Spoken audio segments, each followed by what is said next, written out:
नमस्कार। नमस्कार, मैं हूं राकेश, आप लोगों के सामने स्वागत करता हूं। उम्मीद करता हूं आप सभी लोग बहुत अच्छे होंगे। करंट अफेयर्स का ये छोटा सा लेक्चर आप लोगों के सामने है, जो हमारा परीक्षा होने जा रही है यूपी पीसीएस 2024 के लेके, उसके आखिरी के कुछ समयों में, करीब लगा लीजिए मोटे मोटा 20 दिन के समय में, हमें करंट अफेयर्स अगर हम बेहतरी से कर ले तो हमारा स्कोर थोड़ा सा इंप्रूव हो जाता है। तो इसमें मैं कुछ ऐसे इंपॉर्टेंट करंट अफेयर्स के टॉपिक्स लेके आऊँगा जिसमें कि परीक्षा में लगभग क्वेश्चन निश्चित रूप से या संभावित है कि लगभग वो आएंगे ही। बहुत सारी मैगजीन्स आप पढ़ सकते हैं, लगातार पढ़ते भी रहना है। उसमें से कुछ ऐसे क्वेश्चंस होते हैं जिनकी संभावना बहुत प्रबल होती है, तो उसी को लेके ये छोटा सा लेक्चर आप लोगों के सामने है, और उसको देख लीजिएगा तो लगभग यहाँ से उम्मीद है कि एक क्वेश्चन डायरेक्टली या इनडायरेक्टली पॉलिटी से निकल के आ जाएगा। क्लासिकल लैंग्वेज के ऊपर हम लोग बात करेंगे, शास्त्रीय भाषाएं, है ना। क्लासिकल लैंग्वेज भी अभी आप लोगों ने देखा होगा, अक्टूबर के महीने में ये बात थोड़ा सा ना चर्चा में आई थी। तो यहाँ से प्रश्न हमारा करंट अफेयर से भी आ सकता है और पॉलिटिकल सिचुएशन से भी आ सकता है। आपको पता है कि इस भारतीय संविधान में भारतीय भाषाओं को लेकर कई सारी बातें कही गई हैं। खासतौर से अनुसूची 8 की अगर हम बात करें, शेड्यूल 8 की बात करें तो 22 भाषाओं का उसमें जिक्र है ना, आधिकारिक रूप से। फिर आर्टिकल 344A या 344.1 की अगर हम बात करें तो उसमें भी जिक्र किया गया था कि कैसे किस प्रकार से हिंदी भाषा का अपलिफ्टमेंट करना है। फिर आर्टिकल 351, आर्टिकल 351, ये 3 जगह खोज लीजिए जिसका डायरेक्ट जहाँ पे सीधे सीधे बात की गई भाषाओं को लेके। आर्टिकल 351 कहता है कि संघ और राज्य और संघ शासित प्रदेशों का ये दायित्व है कि वो हिंदी भाषा के अपलिफ्टमेंट के लिए कार्य या नीतियाँ बनाएंगे, है ना।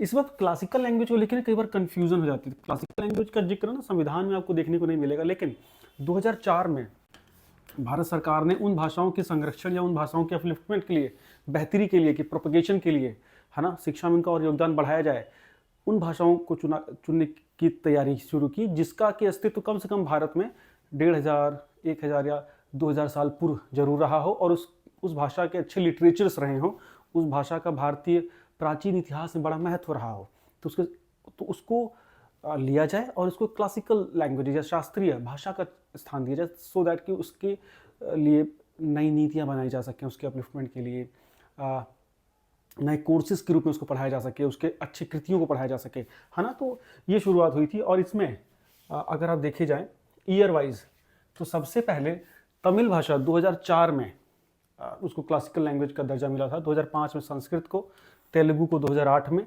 कन्नड़ा को 2008 में, मलयालम को 2013 में और उड़िया को 2014 में। तो 2014 से लेके अब तक लगभग 6 जो भाषाएं थी इनको क्लासिकल या पुरानी प्राचीन भाषाओं का दर्जा दिया गया था। तो अभी अक्टूबर में क्या हुआ है, एक बड़ी डेवलपमेंट हुई है जिसमें ये 5 भाषाएं, मराठी, बंगाली, असमी, पाली और प्राकृत।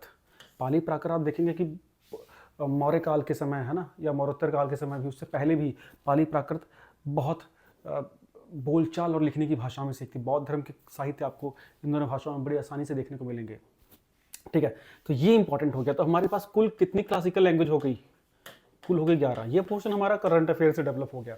देखिए अब इसमें क्या कुछ चुना जाता है, डेफिनेटली अलग अलग समय के अलग अलग क्राइटेरिया रहे थे। जब 2004 में चीज़ें चुनी गई तो उसमें क्राइटेरियाज अलग थे। अब जो चीज़ें चुनी गई हैं उसके क्राइटेरियाज अलग हैं। ये जो क्राइटेरिया हैं ये भाषा समिति जो साहित्य अकादमी के द्वारा तैयार होती है उसके द्वारा ये क्राइटेरिया सेट किए जाते हैं।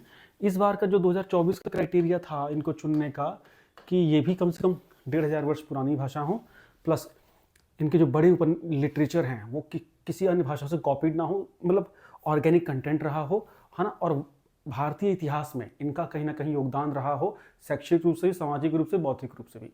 तो इन भाषाओं को चुना गया। कई बार आरोप लगते हैं कि पॉलिटिकली भी मोटिवेटेड चीज़ें होती हैं समय समय पे। आपको पता है कि भारत विविधताओं का देश है। भारत में पहले राज्य की परिकल्पना ही भाषा के आधार पर हुई थी, है ना। तमिल तेलुगु जो विवाद हुआ था, पता होगा आप लोगों को।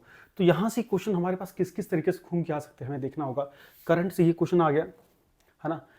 बैक ऑफ द माइंड से ये क्वेश्चन निकाल के दे सकते हैं, वो स्ट्रैटेजी के रूप में से, ये इंपॉर्टेंट है।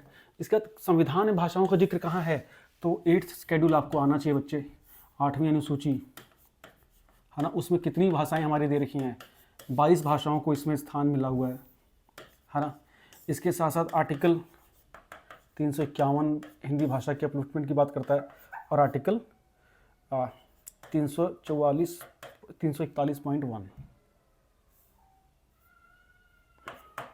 है ना।